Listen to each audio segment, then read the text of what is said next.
Deep in the Pacific Ocean, a gentle breeze blew from the east. The waters seemed calm, but beneath the calm, a storm was brewing. The year was 1942. Less than 6 months had passed since Pearl Harbor, and the Japanese Empire proudly dominated much of Asia and the Pacific.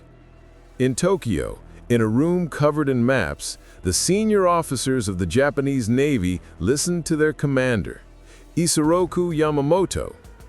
"We must destroy the American fleet before it can breathe again. Next target? Midway," he said quietly but firmly. Midway, a small island in the central Pacific Ocean, was not far from Hawaii.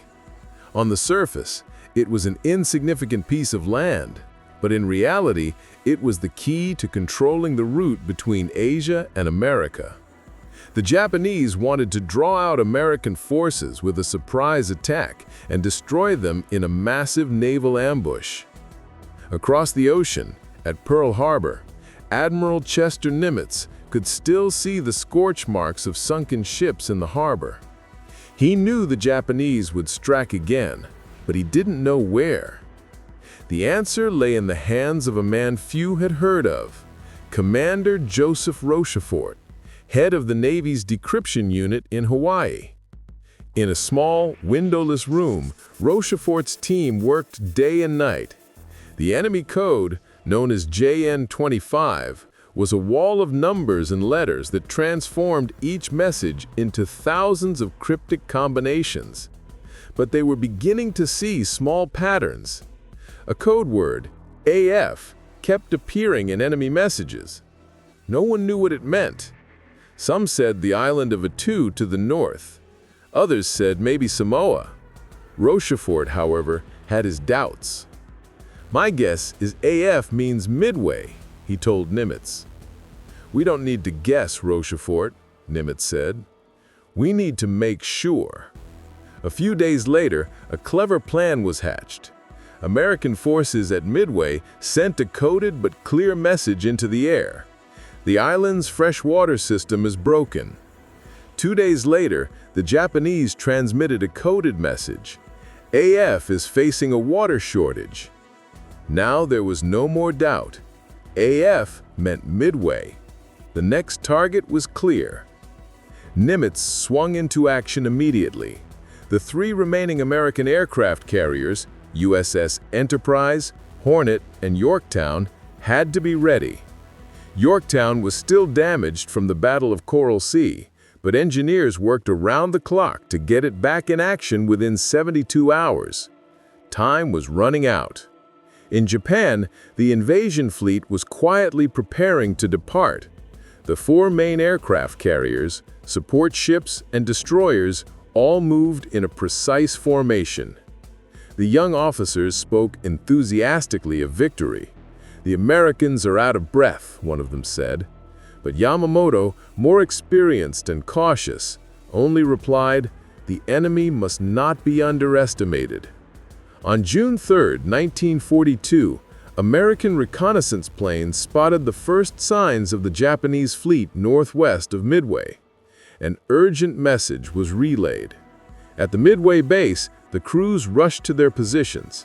Guns were ready, reconnaissance planes flew, and a heavy silence filled the sea.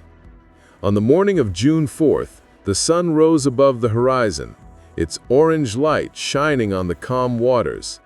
At that moment, Japanese planes took off from the decks of their carriers, dozens of bombers and fighters heading for Midway. On the island, sirens sounded.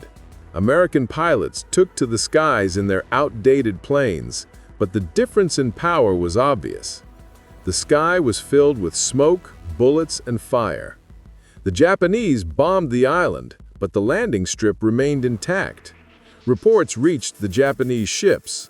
Commander Nagumo ordered them to prepare for a second attack. But at that moment, he received another message.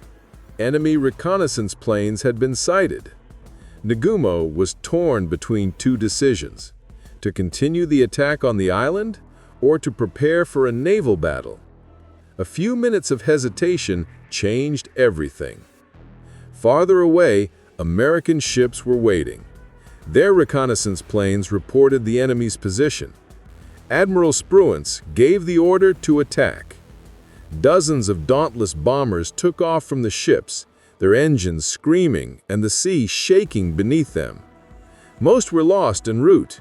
Some ran out of fuel, and some crashed into the sea before reaching their targets.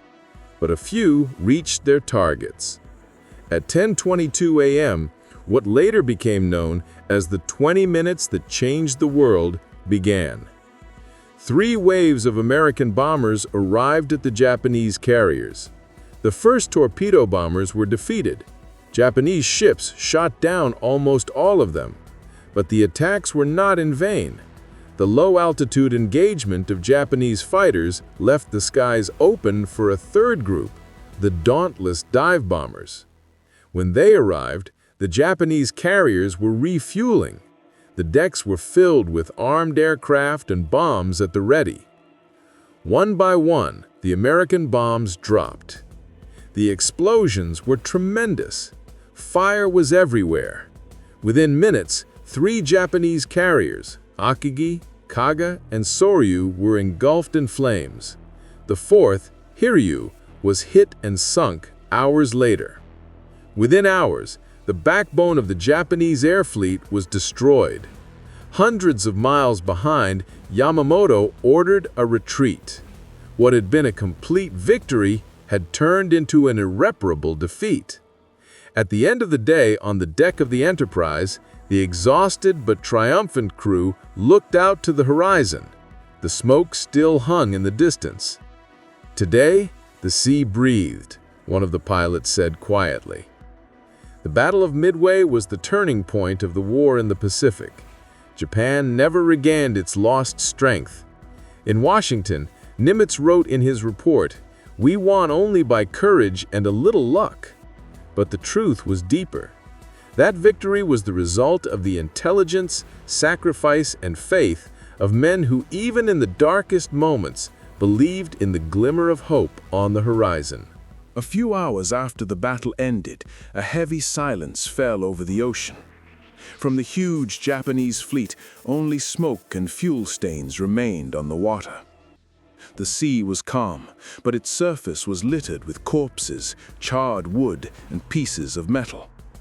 The crews of American ships looked out of their ships' windows at the horizon. No one could believe that the enemy, who had seemed invincible until yesterday, had now fallen like this. Over the USS Yorktown, the American flag fluttered in the wind. But the joy did not last. That night, the Japanese submarine I-168 approached Yorktown and launched 2 torpedoes at it. The explosion shook the ship. The crew ran to the deck in panic. "The pumps are not working. We must evacuate," one of the officers shouted. Amid the sound of sirens and shouts, hundreds of men jumped into the water. A few hours later, Yorktown slowly sank. She fought at Midway, and she rested at Midway, Nimitz later wrote. In Japan, news of the defeat slowly reached the high command. No one dared to tell Emperor Hirohito the truth. The official report called the defeat a tactical retreat, but Yamamoto knew full well that the end had begun. He sat in his office, lit a cigarette, and said quietly, "We have begun the awakening of a sleeping dragon." In Washington, President Roosevelt received the report of the victory. He smiled faintly and said, "The tide has turned at last." But at the same time, he ordered that this victory should not be turned into pride. The war was not over yet. In the following months, the American military began a rapid reconstruction of its fleet. Factories worked around the clock. New ships, fresh planes, and young pilots were being prepared for deployment. Midway gave America something more than victory: faith that it could stand. At a training base in San Diego, a young pilot named Jack Hawkins looked at the wall of his training room. There was a picture of the USS Enterprise, and below it was the words, "Those who fought at Midway, they showed us the way." "I'll be there one day," he muttered quietly. In Japan, Yamamoto spread out a new map on the table. He was not yet thinking about peace. Even though he had lost his ships, he believed that with sheer willpower he could continue the fight. But the shadow of Midway stayed with him for the rest of his life.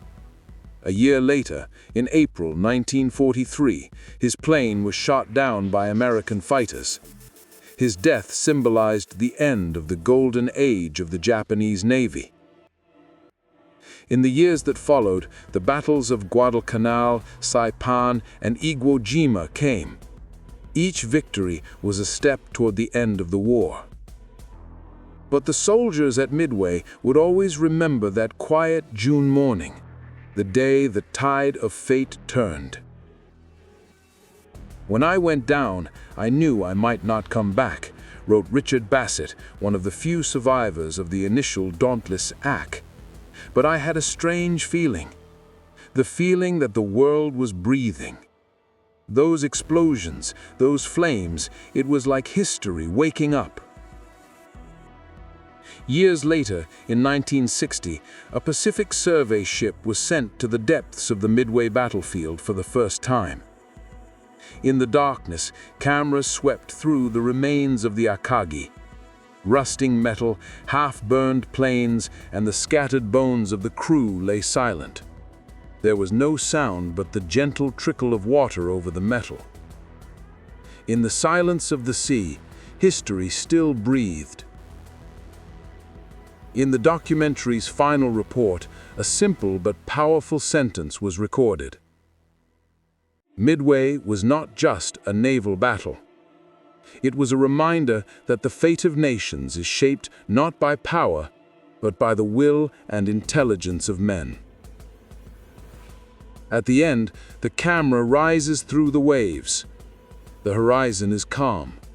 The sun rises, its light falling on the calm waters of the ocean. In the distance, a bird sits on the surface of the water and flies away again. The sea falls silent again, but deep within it, the voice of history can still be heard. Years later, the survivors of the Battle of Midway, scattered around the world, began new lives. Some returned to sea, some quietly continued civilian life, but none ever forgot that day. In 1946, a group of Navy pilots gathered at Pearl Harbor for a memorial service. Among them stood retired Commander William Spruance, the man who had ordered the attack.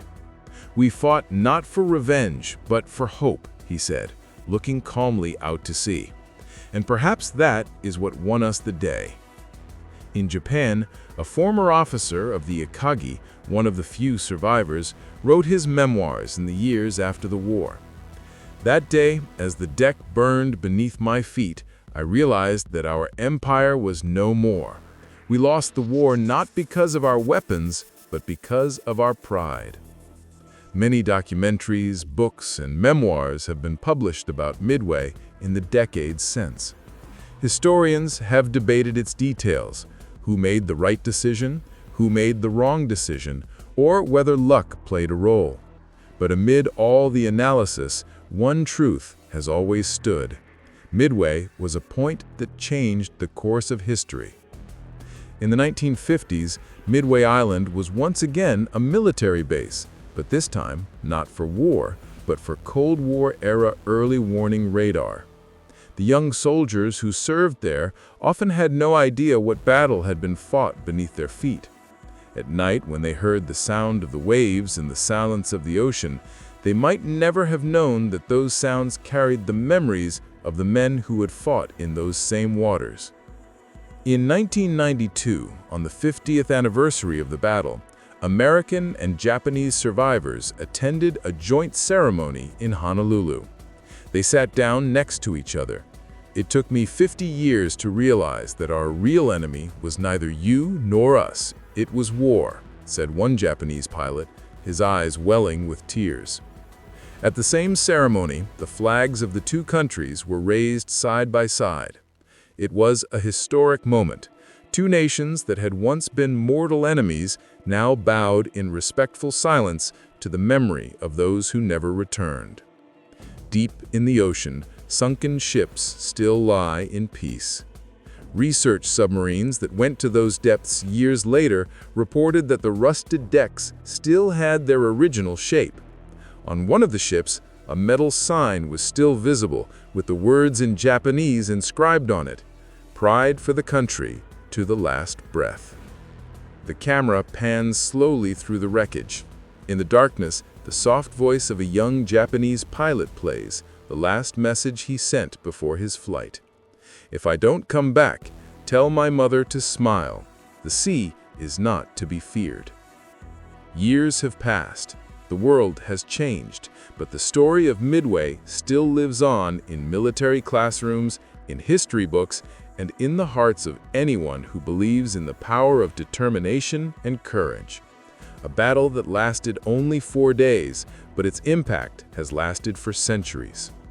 In the documentary's final scene, an old man who was once the young pilot of the USS Enterprise stands on the shore of the Pacific Ocean. The wind ruffles his white hair.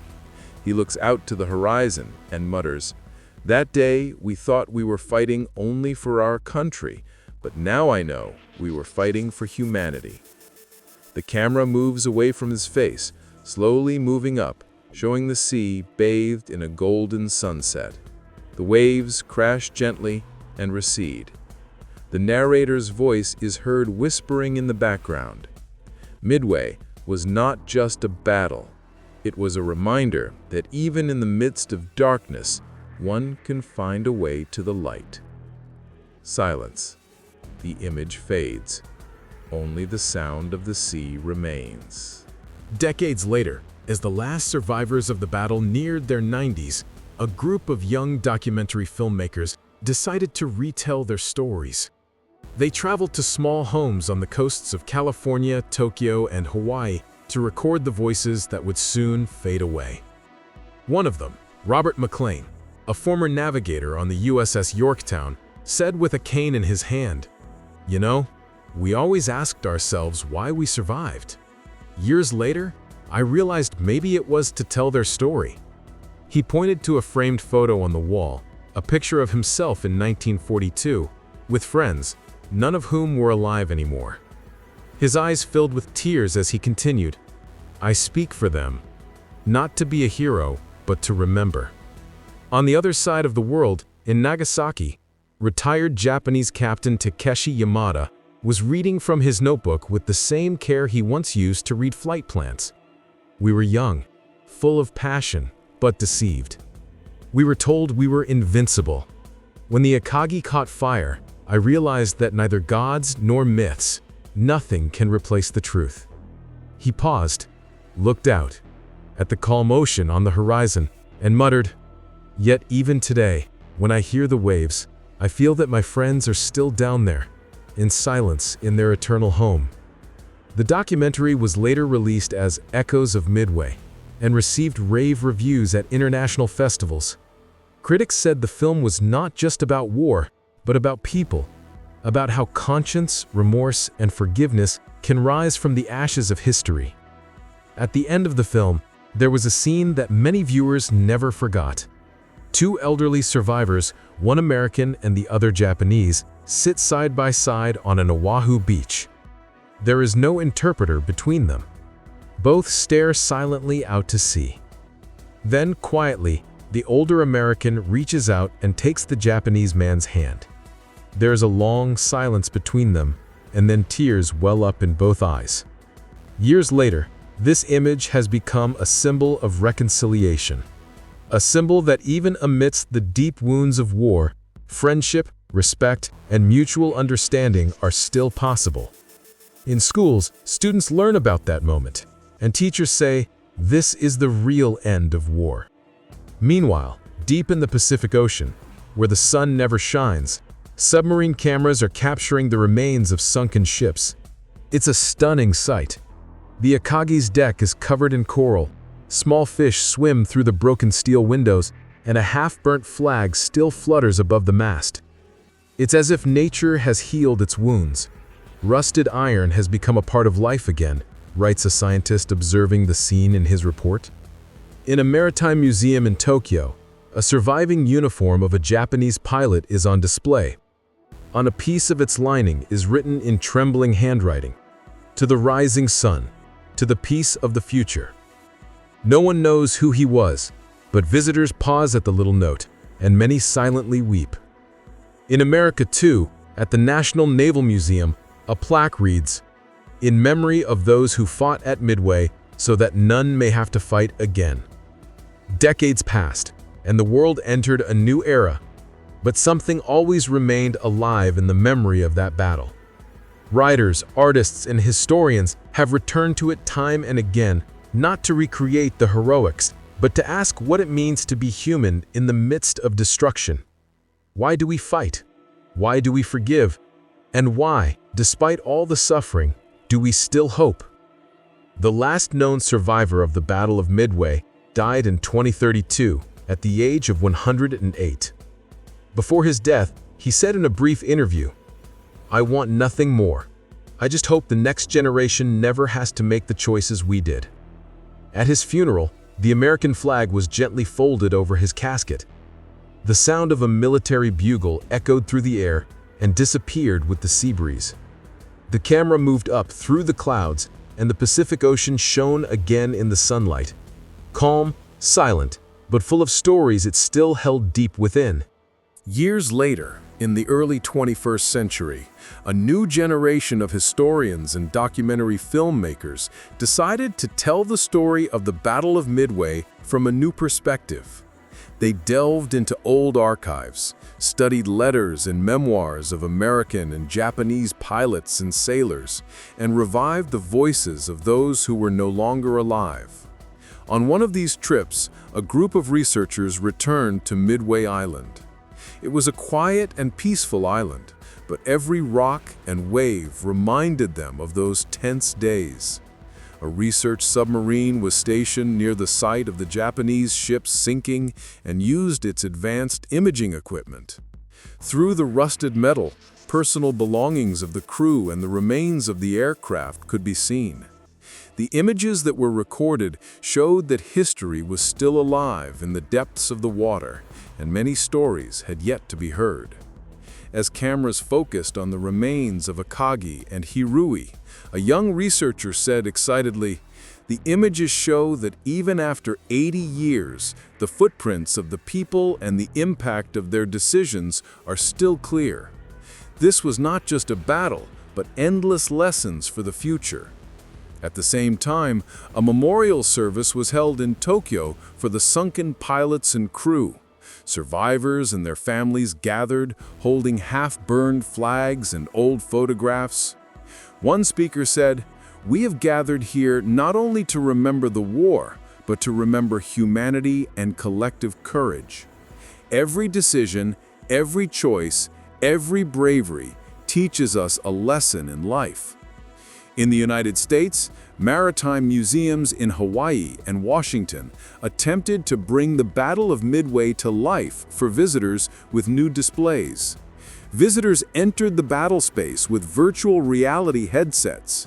They heard the roar of the engines, the explosions, and even the screams of the pilots, but they understood the fear and hope that had been there. In a recorded interview, a survivor who was only 20 years old in 1942, now 100 years old, said, "We thought the world was all about power, but later we learned that every small act, every moment of courage can change the course of history." Midway was not just a battle, but a reminder of the power of man in the face of fate. Later generations remembered the story not for its military exploits, but for the lessons it taught about patience, determination, cooperation, and mutual understanding. In schools around the world, students learned how collective wisdom, individual courage, and hope, even in the midst of destruction and fire, can shape history. In the end, the Pacific Ocean seemed calm and peaceful, but every wave and every current still carried the sound of a million stories that would never be forgotten. The voice of history still lived deep in the waters, in the rocks, and in the memories of those who fought and died.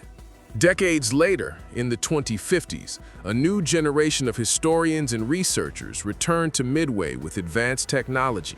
Drones and smart submarines went to the depths of the ocean and recorded 3D images of the remains of ships and aircraft. They were amazed that even after more than a century, the traces of humans and the effects of the decisions of that day were still visible. Rusted metal, broken aircraft skeletons, and remnants of equipment showed that every small choice in that battle had changed the course of history. International exhibitions were held in museums in the United States and Japan. Visitors, wearing virtual reality headsets, entered the scenes of the Battle of Midway. The sound of aircraft engines, the explosions of ships, and the screams of the crews, all real and vivid. Many cried, not because of military heroism, but because of understanding the depth of courage and humanity. The rare survivors of the battle, though few in number, still attended the memorial service. One of them, a former pilot of the Dauntless, said, "We fought only for our country, but over the years we have come to understand that we fought for humanity as well. Every decision, every moment of courage, even the smallest action can change the course of history."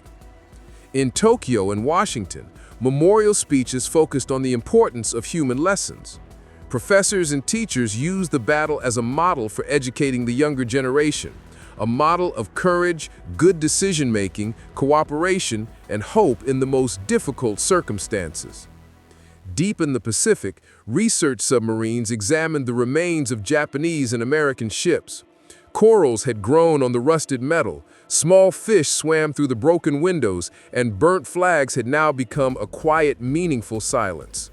The voice of history could still be heard in those depths. Every wave, every current, and every piece of metal was a reminder of the courage, sacrifice, and hope that humans had forged in the midst of darkness. Even as generations passed, the story of Midway would live on, not just as a military battle, but as a reminder of the power of man in the face of fate, and of the importance of peace and mutual understanding between nations.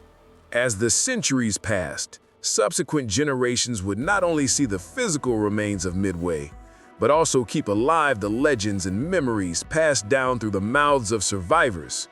In digital libraries around the world, audio and video archives of American and Japanese pilots and sailors were recorded. Every tired voice and every written word was a bridge between the past and the present. In schools, teachers used the story to teach lessons about courage, decision-making, and cooperation.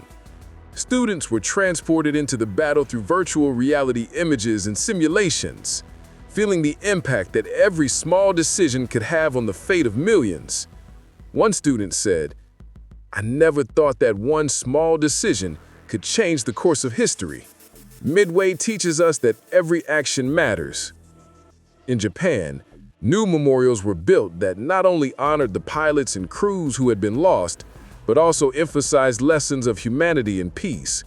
Visitors came from all over the world to experience the silence of the ocean and the gentle sound of the waves while remembering the courage and sacrifice of the past and contemplating a peaceful future. In America, maritime museums recreated battle scenes with new technology. Ships, planes, and even small corners of the decks were all meticulously recreated. Visitors entered these scenes with virtual reality headsets and heard the roar of the plane's engines, explosions, and the screams of the crew, but at the same time, learned lessons about hope, solidarity, and humanity. Deep in the Pacific Ocean, the remains of Japanese and American ships were intertwined with coral and algae. The rusting metal had now become part of the natural ecosystem.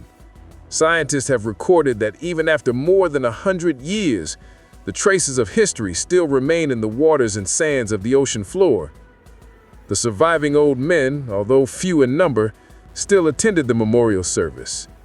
Every year, at Midway, they observed a moment of silence in honor of those who did not return.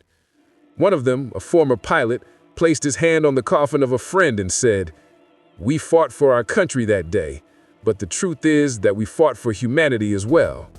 Every moment of courage, every small decision can make the world a better place."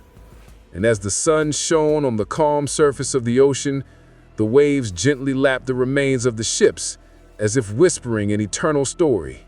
The story of courage, sacrifice, hope, and a man who, even in the midst of darkness, sees the light. In the years that followed, the Pacific wind still carried the smell of salt and ash.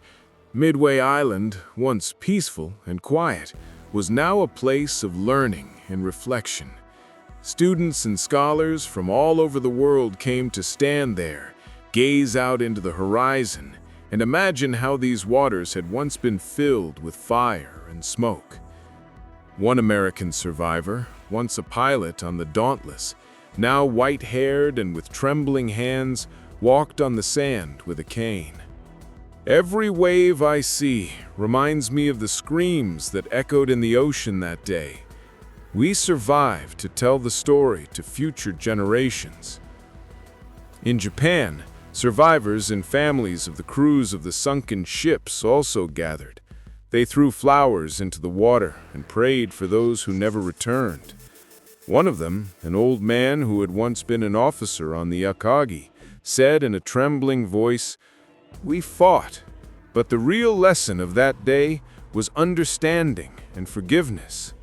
Now future generations must understand that real power lies in hope and empathy, not in cannons and rifles." In recent years, young documentary filmmakers have tried to tell the story of Midway in a new way.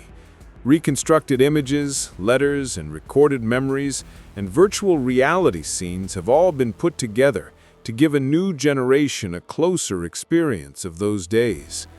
They have learned that Midway was not just a military battle. It was a test of courage, determination, and humanity.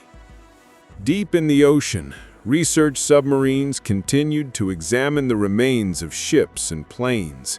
Corals grew on the rusted metal, small fish swam through the broken windows, and the silence of the ocean was a reminder of the millions of lives that ended there. One researcher wrote in his report, "Even after more than a century, these waters have stories to tell. Every wave, every rusting metal, and every wreckage of an airplane tell of human courage and hope." At the end of the day, the sun shone on the calm surface of the ocean, its golden light reflecting on the sands of the beach. Survivors and researchers stood together, experiencing a sacred silence. Each was confronted with the memories of those days in their own way, but all knew that the story of Midway still lived on, and future generations must learn from it. The sound of the waves gently lapped in the ears, and in the silence, whispers of courage, sacrifice, and hope could be heard.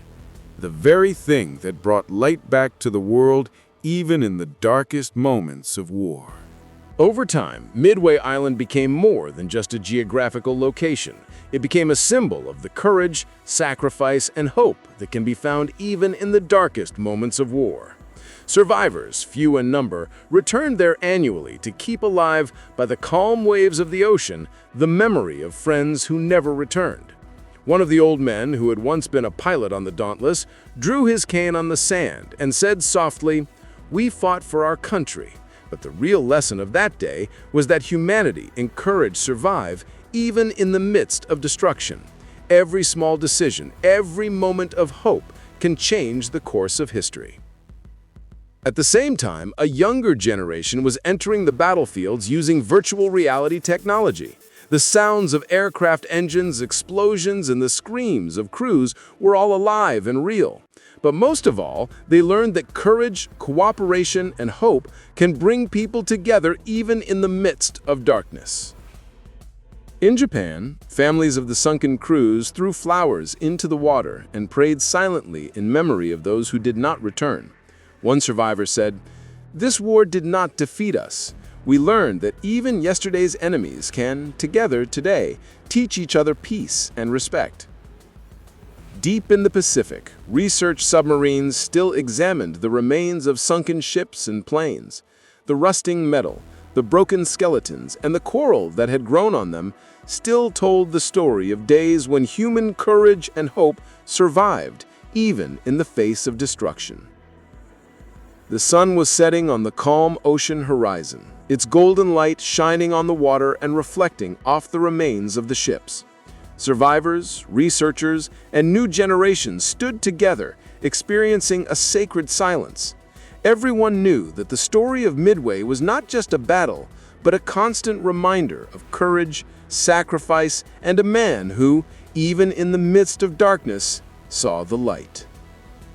And in the final shot, the old pilot who had survived placed his hand on his heart, looked out to the horizon, and whispered, "We thought we were fighting for our country, but now I know we were fighting for humanity." The camera slowly rises into the sky. The Pacific Ocean shimmers in the sunset light, and only the sound of the waves remains, a silence that has forever preserved the story of courage, hope, and human sacrifice.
The Midway sky was quiet now. No planes were visible on the horizon, but the roar of the past still echoed in the ears of the earth. Palm trees swayed gently in the evening breeze, and the setting sun had turned the ocean surface a copper and gold. Seabirds circled above the waves, where decades ago smoke and fire had covered the sky. Captain Jim Hall sat on the memorial platform, laid aside his cane, and looked out at the sea for a long time. There were no more commanders, no more sirens or shouts, only the soft sound of the ocean, as if speaking to him. He opened his old leather notebook. The writing was faded with black ink and salt stains. There were names there that now only remained in the cold stones of the memorial. Mark Anderson, Jack Murphy, Harry Carter. The wind blew across the pages of the notebook, as if the ocean itself wanted to turn the names over. Jim muttered, We were young, tired, but determined. No one knew that the fate of the world would be decided on the wings of a few small planes that day. He closed his eyes and saw the past, the Yorktown in the smoke, the screams of the crew, the sounds of explosions in the sky filled with white smoke streaks. The smell of fuel and gunpowder came alive in his mind. It was as if time had gone back and was flying again on that bloody June morning. At that moment, the sound of an airplane engine was heard from the sky. An old airplane, a rebuilt version of the Dauntless, passed over the island with a quiet roar. The people on the beach stood in silence. The plane made a symbolic full circle in the sky and slowly disappeared from the horizon. Jim smiled, wiped away his tears, and said, "Fly in peace now, comrades. Mission accomplished." At that moment, the image shifts to Japan. In a small temple by the sea, an old Japanese man in an old naval uniform lights a candle. He was an officer on the Akagi, one of the few survivors. He bows to the ground and bows respectfully. The temple bell rings in the wind. He mutters, "For those who fought, for those who forgave. In death, we are equal." On the other side of the world, in America, a new museum is opened. Children, students, and tourists from all over the world have come to see the Battle of Midway. In the dark hall of the museum, a huge replica of the battle has been recreated. The narrator's voice booms over the loudspeaker. In June 1942, at Midway, hope rose from despair. 6 months after Pearl Harbor, the world waited to see a freedom still breathed. A child came forward, looked at the model, and said, "So these were heroes?" The museum guide smiled and replied, "Yes, but not just because they fought, because they kept hope alive when everything was falling apart." A large curtain opens in the next room. A color documentary video of the survivors plays, old but proud faces. One of them, a retired pilot named Richard Cole, says in a quiet voice, "In the sky over Midway, none of us were afraid of death. Fear only comes when there is no one to remember us after the flight. Now, I know we are not forgotten." The documentary camera slowly moves into the depths of the sea. Blue light penetrates the surface, and the remains of ships and planes lie in eternal silence. Corals have grown on the steel hull. Fish swim between the broken blades. Amidst the rust and salt, the hull number of the CV-5 Yorktown is still visible. Time has erased the boundary between man and ocean. In the darker depths, the lights of a research submarine shine on the sunken hull. The narrator says, "Here, the metal is silent, but the story lives on. This place is not just a war cemetery, it is a memorial to humanity." The image comes up again, the Pacific Ocean, calmer than ever. The waves shimmer in the evening light. A gentle breeze blows on the surface, and a meaningful silence pervades the place. In the final scene, a young boy stands by the shore. He's the grandson of one of the Dauntless pilots. In his hand is an old, rusty medallion. He holds the medal up against the sunset, his eyes shining, and says, "I never met them, but their blood still runs in our veins." The wind turns Jim's notebook. A page opens on which is written, "Courage is not the absence of fear, but the choice to fly despite it." The camera slowly moves away from him, passing the island, crossing the ocean, until the earth and sky become one. The sound of the waves, the sound of the wind, and the narrator's voice says the last sentence. The Battle of Midway was not just sea and air. It was a battle between faith and destruction, between man and darkness. And man, with all his weaknesses, still triumphs. The image gradually fades. Only the sound of the sea remains, and history, breathing quietly,